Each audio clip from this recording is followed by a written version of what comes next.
Thank you for the introduction, Nicola. As you know, my name is Marie Hale. I'm the Regional Manager for the South Central Region for Lloyds Bank Foundation.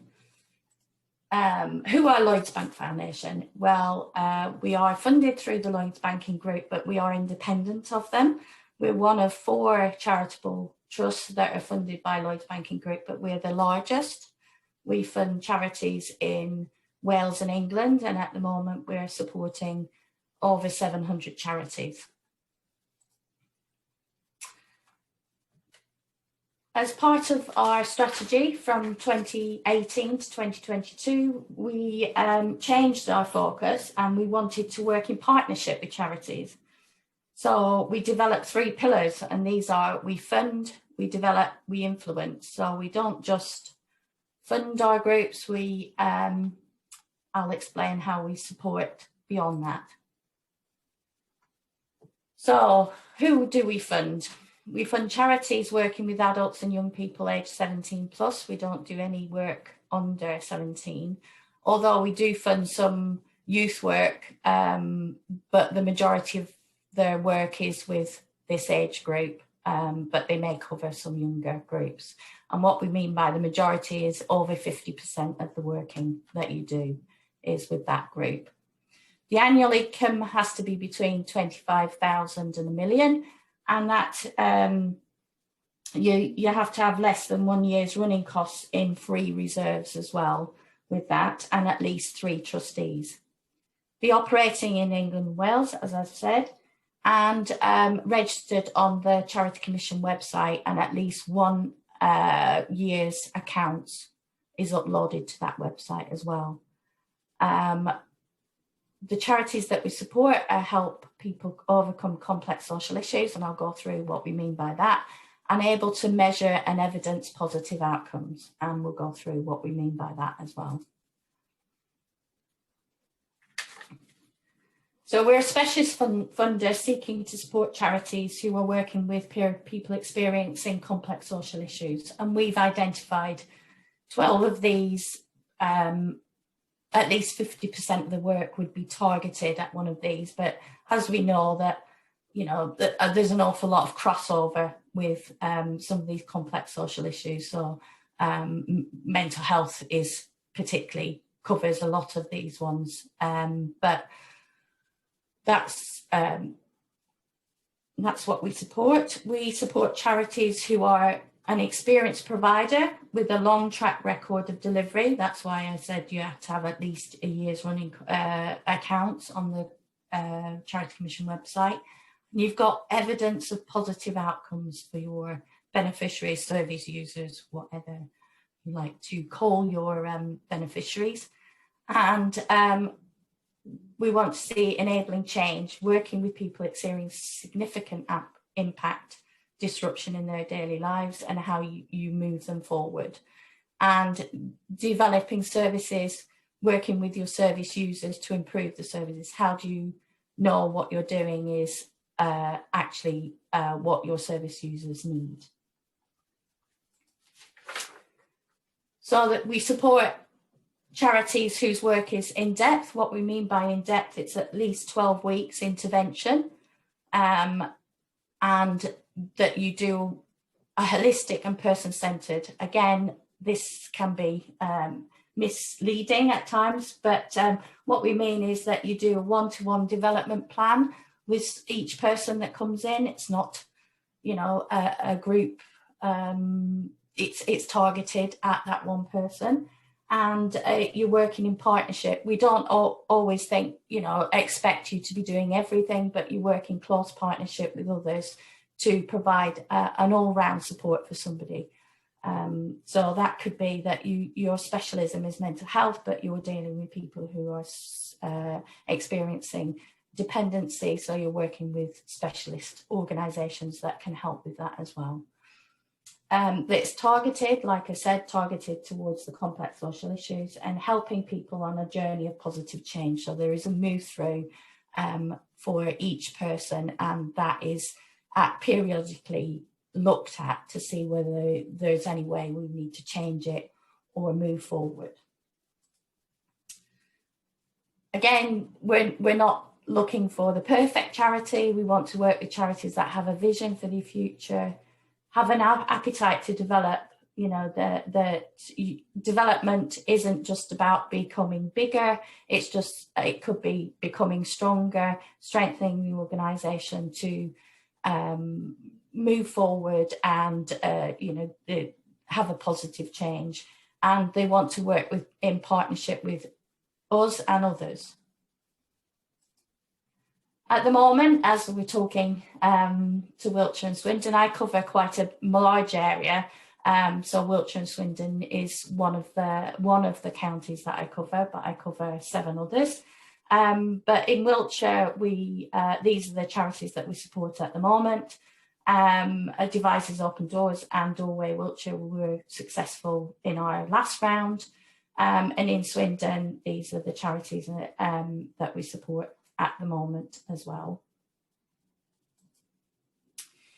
The second pillar that I talked about, we fund, we develop. So once a charity is successful in getting support from us, we provide a wide range of development support intended to help to strengthen. So that can be outside consultancy. So as a regional manager, I have 65 live grantees, and I will go and speak to them about any support that they may need, and we've got a budget for each charity that we can help with outside consultancy. We provide training and mentorship. So just explain what we mean by enhance. Our enhance is local consultants or national partners to help strengthen particular areas of organisation. This could mean doing your business plan, doing a fundraising strategy. It's all that top level support for senior management.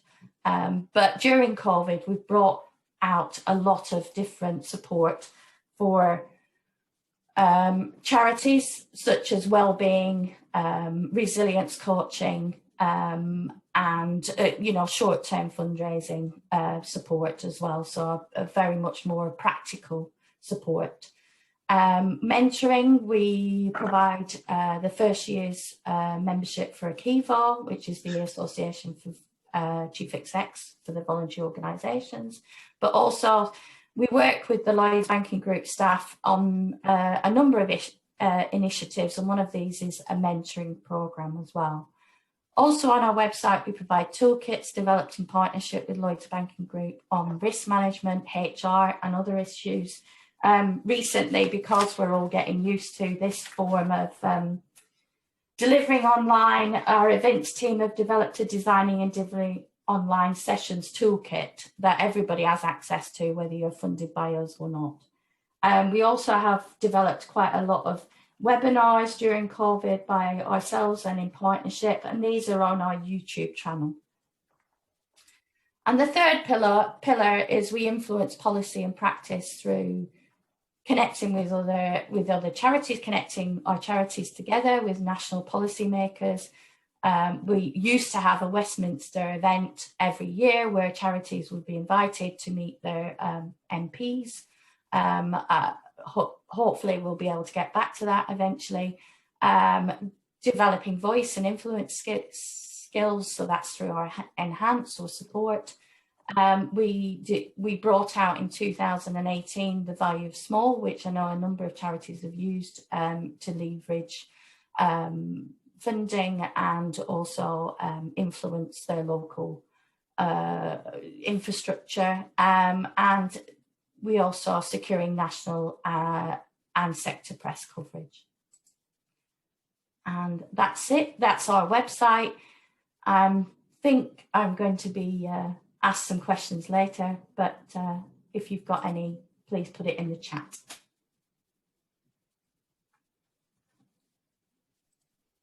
Thank you, Marie. That's great. Thank you. I don't know if anyone's got any questions that they'd like to specifically put to Marie with regards to the Lloyds Foundation's grant programmes application process. Are we happy to answer those now? Can't see the chat.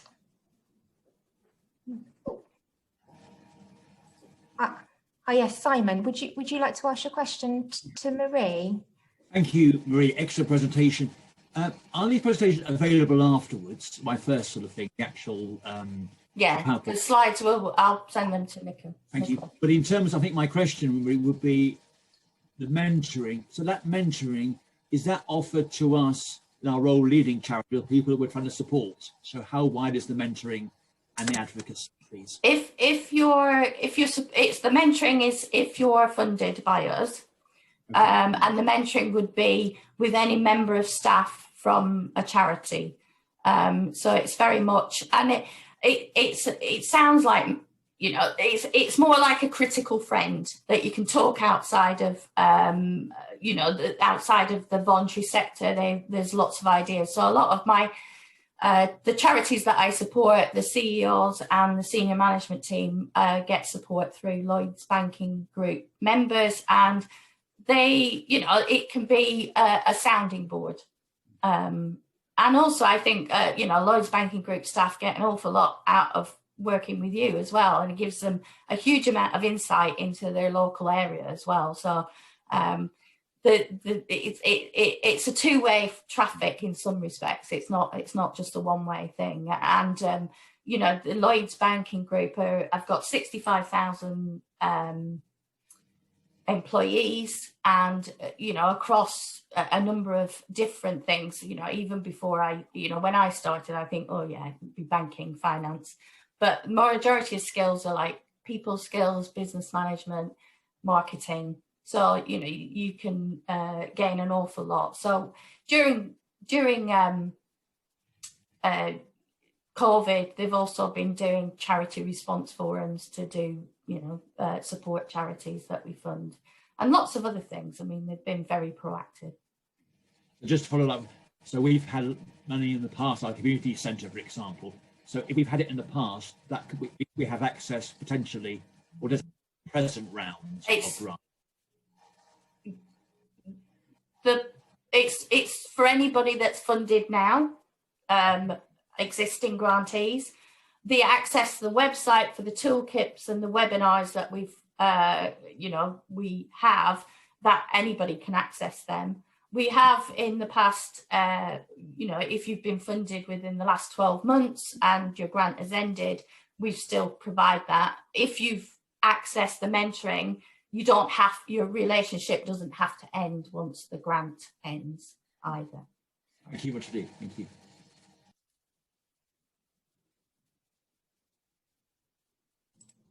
Thank you, Simon. Thank you for Marie. There's a question in the chat here from Claire, and she's asked, do you see a change in funding priorities as a result of COVID? We're currently going through a strategic review. Our strategy ends next year, so we will be looking at, but I think because of COVID, it may be that we're going to focus down. We might reduce some of the complex social issues that we support, but at the moment, we're just in the early stages of that. We won't be getting rid of the 3 pillars. We will still be funding, developing and influencing, but it may be that we focus down on what, you know, what the groups that have probably been more severely affected during this time. But I'm not, I will be part of that process, but that process starts next month. Thank you. That answers your question, Claire. And we've got one for Kieran. They're working with a local forest school, and they want to create a CIC. And she's asking whether they need to be up and running for at least a year before they can apply. A CIC we wouldn't fund because that's a charitable incorporated company, which would be on Companies House, not on the charity commission website. It wouldn't be a registered charity, so we don't fund what, you know, the kicks. So there will be other funders that do fund that, but we don't. And we do fund kicks, providing they meet certain criteria. So if you, at the end, I'll be sharing information about the other events and support that we offer. We do offer funding advice sessions. So I understand you want some help with setting up, so we're more than happy to chat you through that point. And Jack's asked, does a charity actually get funded by LFC? What's the start of the application? What's the process What's the journey, the application? The journey. You go on our website. We hopefully will be. We're not open to applications at the moment. Last year we stopped doing our normal programs and started reacting to COVID. So we were supporting the charities that we already support to strengthen them to being able to cope with the restrictions that were happening. And then at the end of the year, we funded 149 groups for recovery grants and spent 7.5 million there, and also distributed some Department of Media, Culture and Sport money as a match challenge. So we're hoping to open up in March, and I think at the moment we're still thinking of maybe 2-year grants at 25,000 a year. And it would be that if you're doing targeted work, holistic, in-depth work with under the complex social issues we're talking about, you would click on the website, click on the complex social issue, put your postcode in there, and it would tell you whether you're eligible to apply. And then you would go through an eligibility filter, you know, explaining all them things that I mentioned about your income and everything else. And then the application would come up, and it's just going to be a 1-stage application. We used to have a 2-stage application, but what we've realised is that, you know, at the moment, people can't be, COVID has lasted a lot longer than we all expected. So, you know, that journey of support that we talked about has been affected by that. So we've decided just a 1-stage application, and then if you sifted out and got down to us, to me, it would be sent to me, then I will come and visit. Not come and visit you. I'd love to come and visit you, but I can't. I would set up a meeting and we would have a chat, and then it would go to committee. So hopefully the turnaround is going to be a lot quicker because we've done it on a 1-stage process. Brilliant, thank you, Marie. I think that's probably covered all the questions for now, but please do feel free, if anything pops up or occurs to you throughout the morning, just pop it in the chat and we can come back to it at a later time. So I'm just going to hand over to my colleague Karen Hobbs now, who'll be presenting on the Foundation's current grant programmes and priorities and application process. Thank you very much, Nicola. I shall just take a moment to get our slides up. There we are. Hopefully that, oh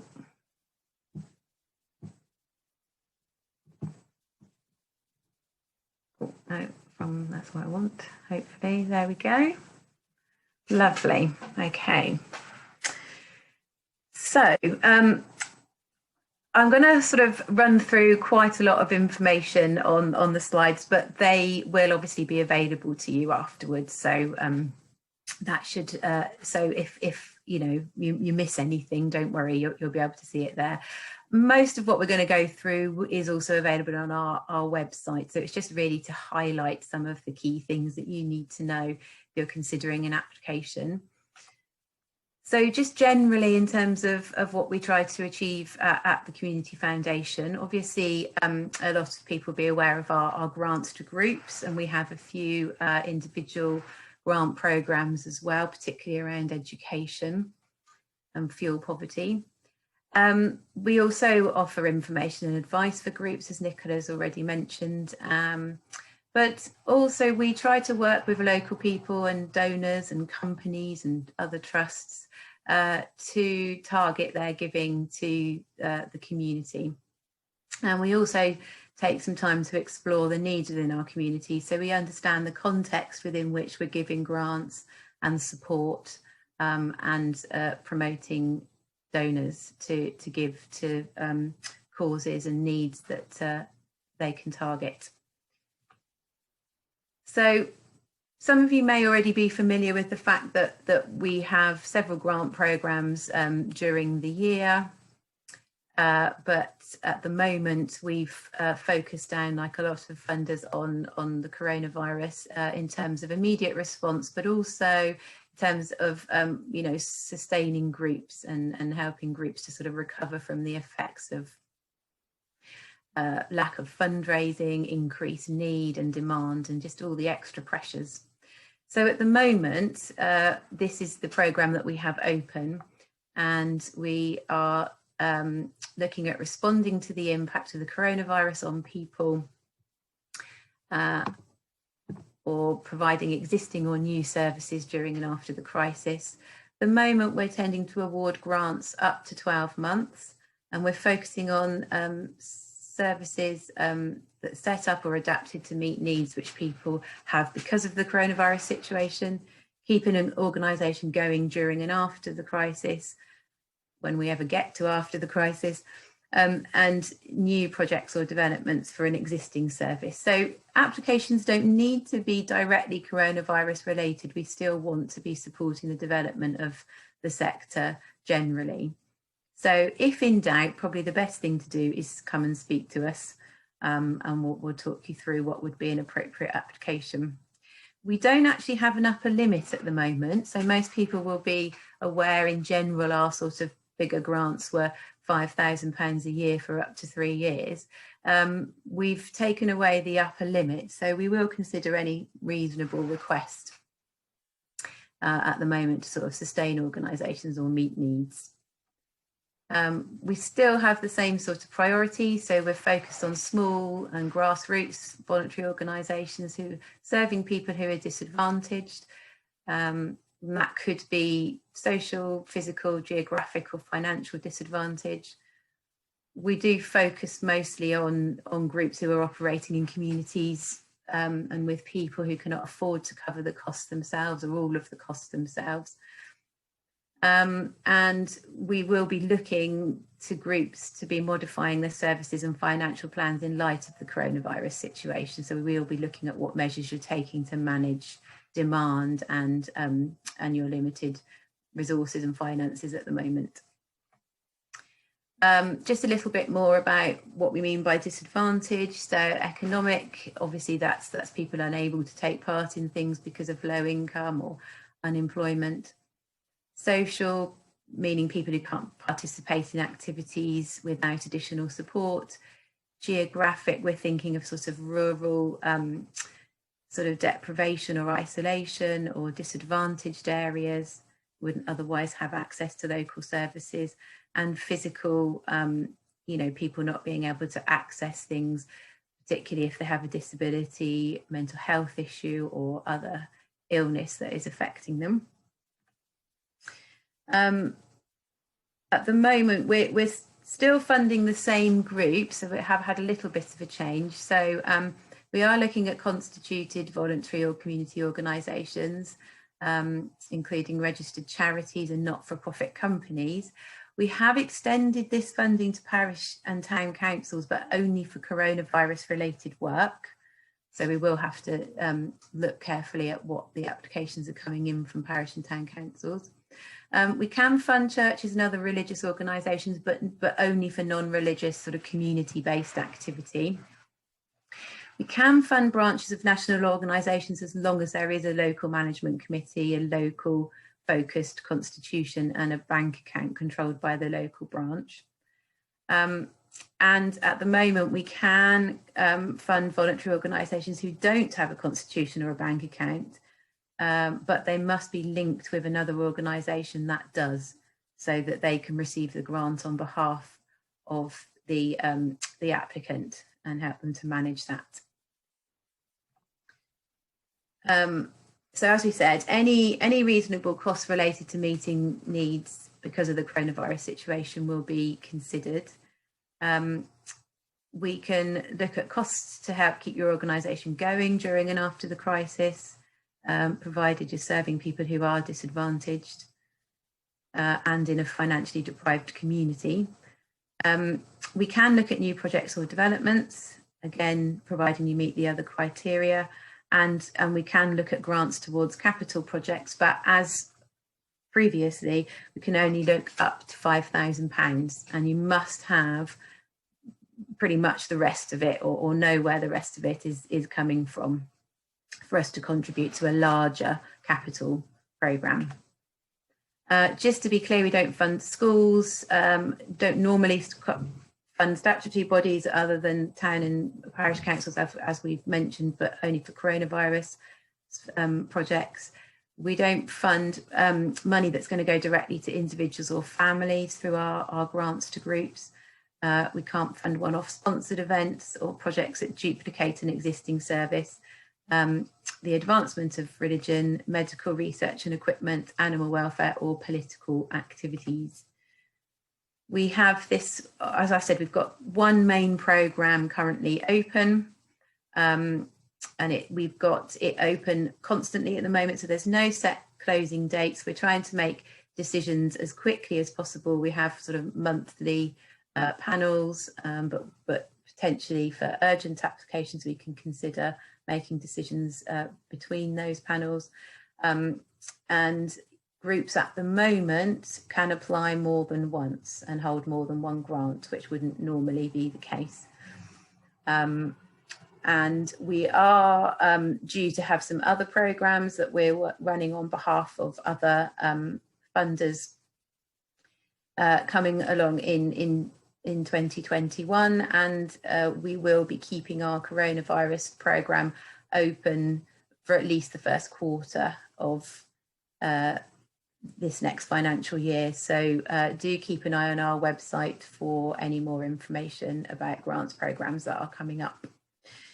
So I think that's probably a very quick overview of what we're doing at the moment. Please do contact us if you want to ask about a grant, if you're not sure whether you're eligible to apply or you want to discuss your project, or you wish to ask about any of our sort of information or development support and advice that we can offer. So I think that's probably everything at this stage. Were there any questions? Thanks, Karen. I'm not sure there's anything that's popped up in the chat. I don't know if anyone has got anything they want to specifically ask about the foundations, the community foundations grant application process or programs at the moment.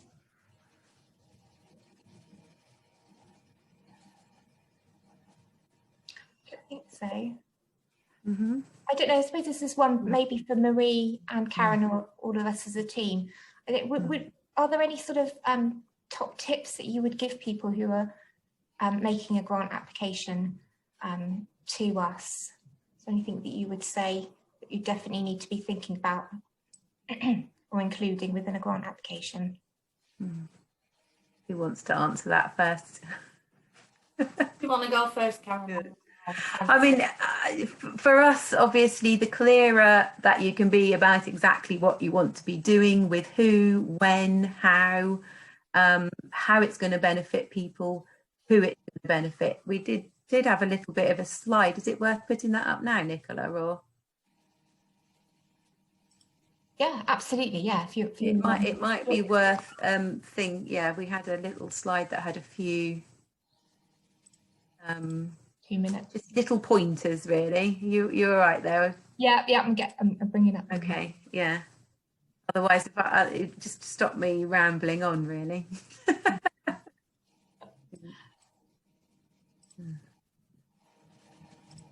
Like, Oh, go all the way through. Sorry. there we go. Yeah. So I think, what I just said about, clearly explain what you're doing, clearly and succinctly, is probably the key thing for us at the foundation. Using plain language and avoiding jargon. It's really helpful, as much as you possibly can, to provide evidence. That might be surveys, it might be statistics, it might be feedback, it might be case studies. How do you know why you need to do what you're doing, and what you will be achieving or what you already are achieving? How do you know the need exists? Being clear about what difference it will make in the lives of people benefiting, and if you've obviously spoken to the people who will be benefiting, that would be good evidence to provide. Will people be benefiting make a contribution, and be clear if they can't, why not? it'd be helpful for us to understand how you'll measure the success of your project, so that you'll be able to report back to us about what you've achieved, especially if you're maybe looking for follow-on funding or funding developments. Being really clear about the cost, you know, what is it going to cost you, how are you going to spend the grant, if you need more than you're asking for us, where's the rest of it sort of coming from, and where would our grant fit in that profile of the financial profile of the project.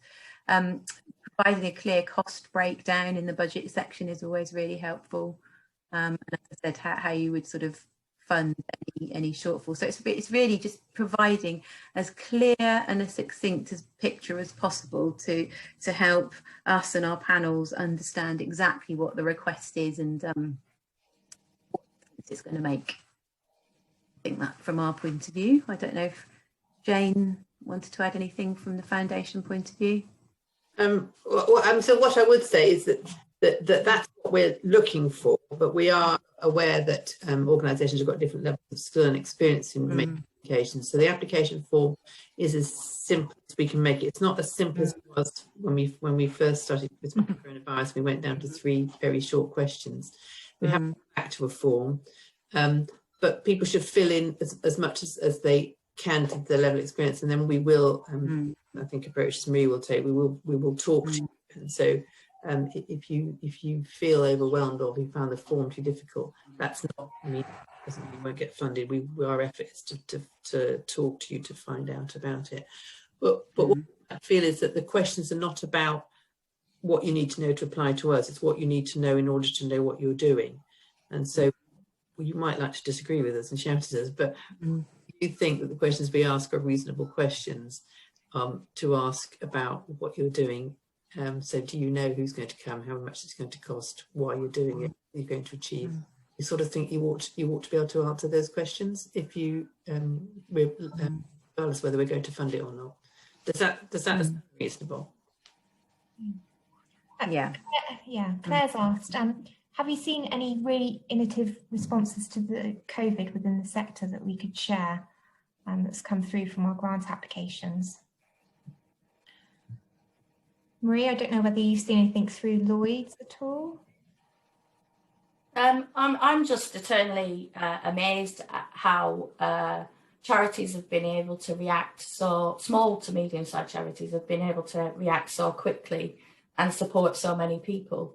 They've changed their service models massively to improve and support their service users. And, you know, we haven't, as a sector, we're not probably as quick on the uptake as for IT, but, you know, we've all gone onto this medium, we're providing a learning, even if, you know, we're all learning on a steep learning curve, me mostly probably. And I think, you know, I think there's only one of my charities that had to furlough all their staff, and everybody else has kept going and supported a huge amount of people. And I don't think, you know, that we would be a lot worse off if there wasn't small charities around, small to medium-sized charities around to support their local community, and they've extended outside of their local community. Thanks, Marie. And I can't really think of anything particularly innovative. You can. I mean, it's a combination of phone support, but online support, one-to-one group sessions. And delivering things, whether those things, so delivered a lot of activity packs of varying degrees of imagination, and there's quite a lot of imaginative stuff you can actually do on a doorstep. Well, imaginative, but, you know, I think people were exploring what the limits of safe working were in terms of face-to-face during last summer when lockdown was so strict.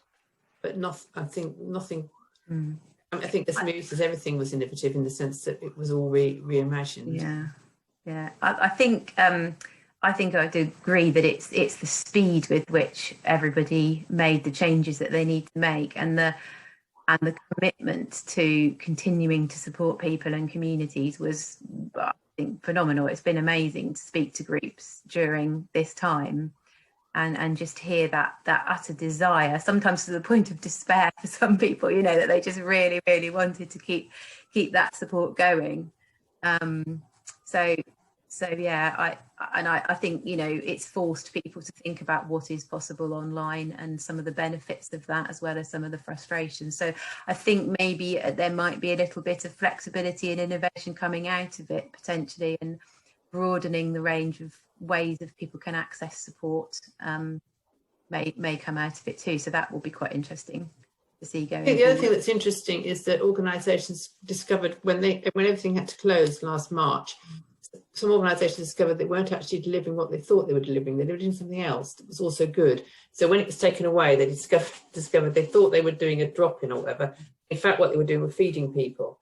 And so early on, we discovered lots of people are actually routinely fed by charities. And so that was an area to discover. Or the transport organisation I was talking to the other day, and they discovered actually they thought they were moving people from A to B, i.e. to the doctors and back. But in fact, what they were also doing was providing companionship, and when that service went away, what they lost was what became was isolation. So they switched from being a transport organisation to be a befriending organisation. So I think that's quite interesting, and I think if organisations reflect on that going forward, that will really strengthen their arguments going forward about what it is they provide, because they discover they don't just provide a car service, they also provide this, etc. And so I think that's been a useful learning exercise. Thank you. And Sarah's asked about both of our application process. Do we take a conversational approach to our application process? Yes. We use the application as an expression of interest, although when you fill it out, it probably isn't as easy as Wiltshire Community Foundation's one. I still think it's quite a large application for an expression of interest, but that's a personal view. I'm one of 11 regional managers. But we have we got over 600 applications last round, and we've got to get them down to a reasonable amount so that we can do.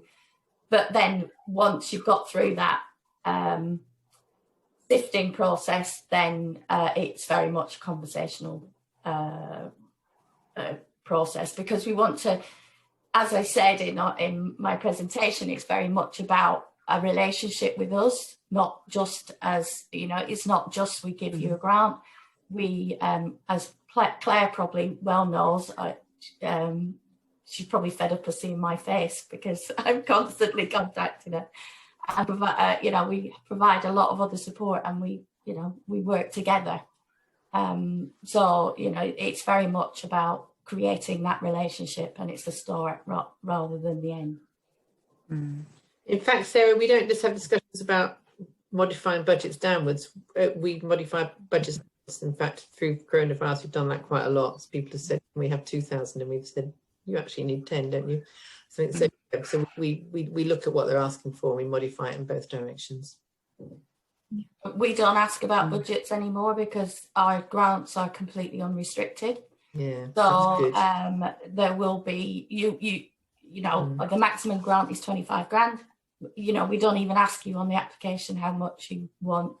Our assumption is that's what you need. And you can put it into your reserves, or you can put it into, a building, whatever you want, really. We don't ask for that on the information after, completely unrestricted. Thank you. Thank you. And like I said, if there's anything else that comes to mind, please do pop it in the chat, and we'll be happy to answer it either after the event at a later time or during. Wonderful. Welcome back, everyone. Welcome back. Hopefully you found that session useful in terms of getting to know each other and sharing your experiences.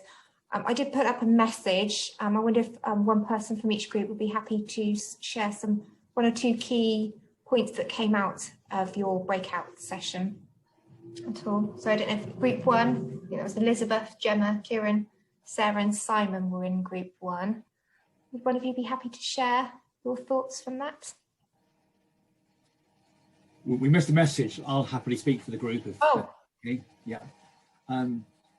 So I think there was a real energy we've all had already from the session, but our comments would be the challenge of our success criteria.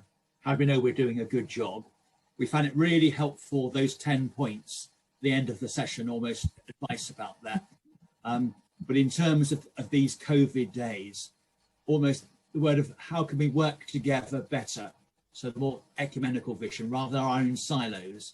So that issues of loneliness, mental health, and perhaps being a little bit less territorial and more say, how can we together, I work in Swindon, meet the needs in Swindon.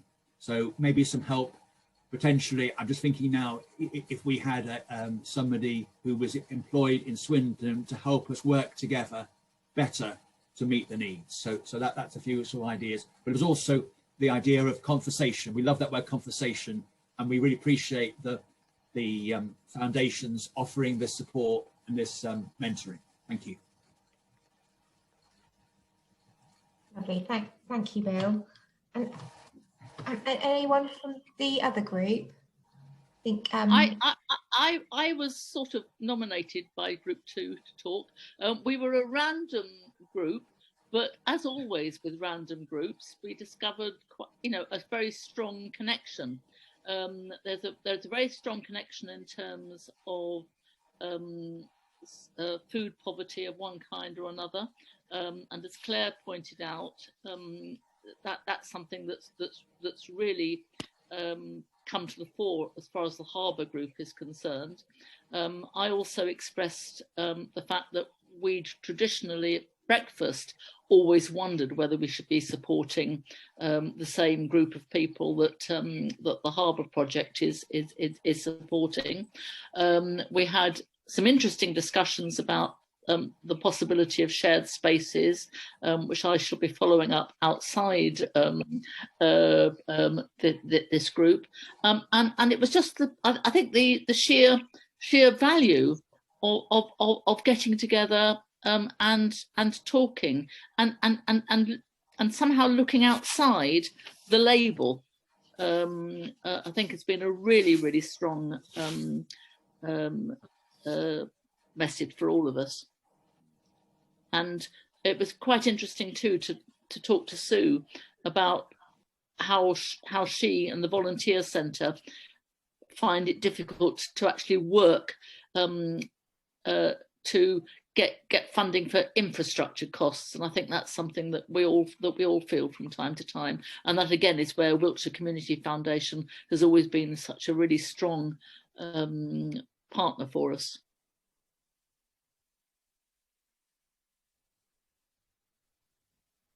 Thank you, Rosemary. That's really kind. That's great. So we're just drawing to the end of the session now.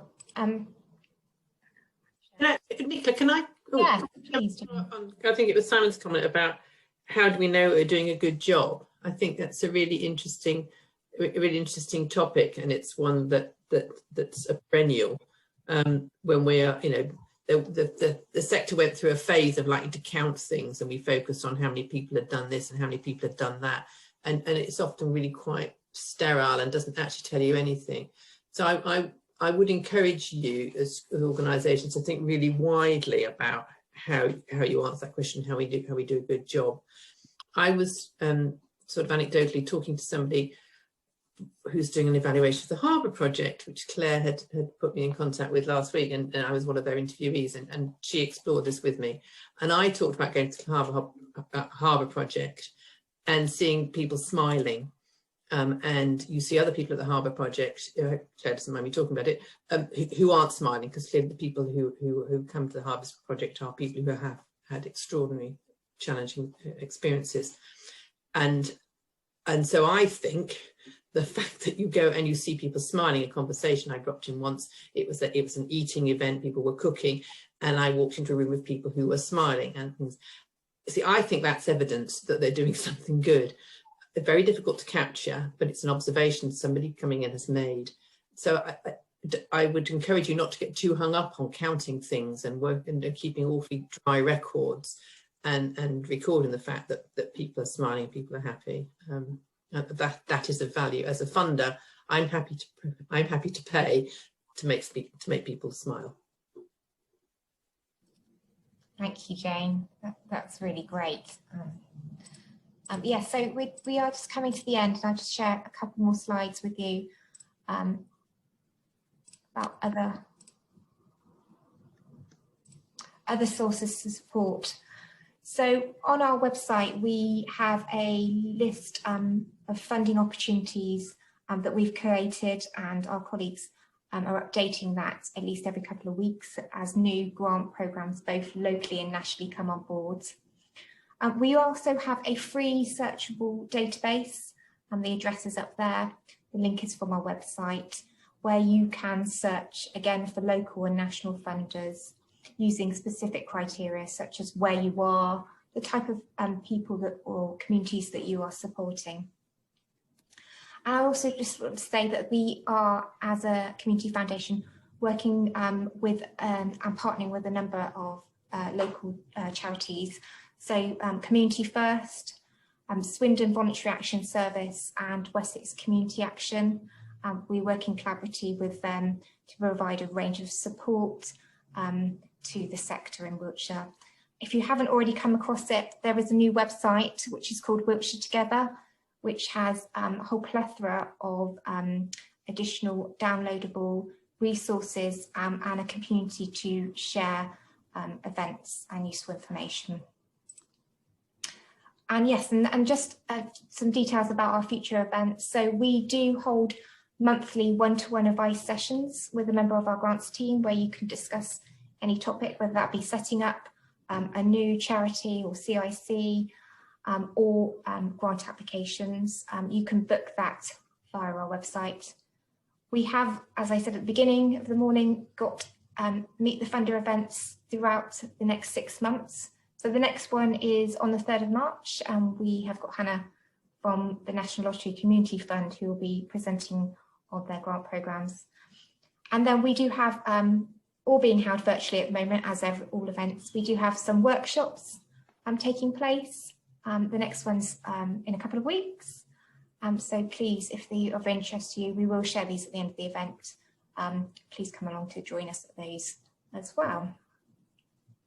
And that's it from us. I don't know if anyone has any more questions they'd like to ask us at all. Or Sue, you've got a question. It's not a question, it's a it's a comment. I'm a member, or Volunteer Centre is a member of NCVO. They have had a website that's been really good, that basically it's a national funding database that's closing at the end of March.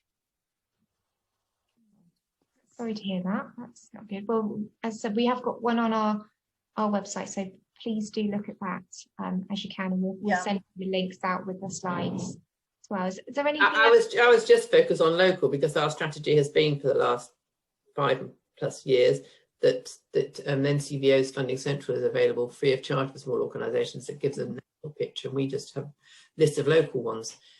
So that's a real blow, I think, to the sector, and the alternatives are ones that are chargeable. Yeah.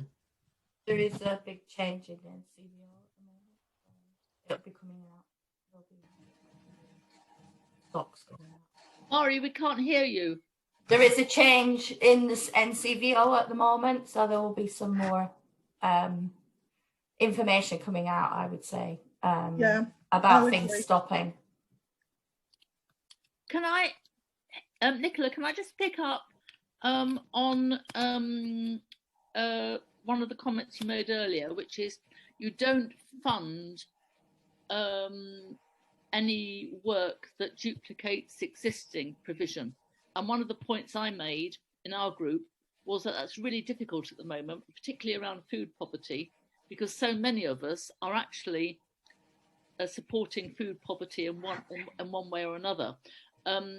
Is it okay if as long as we're specific about who we're supporting and where we're supporting and when we're supporting?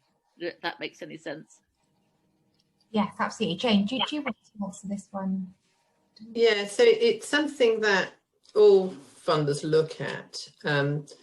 Sometimes our panel members particularly struggle with understanding why they're different organisations. So really, it's just an opening of a conversation.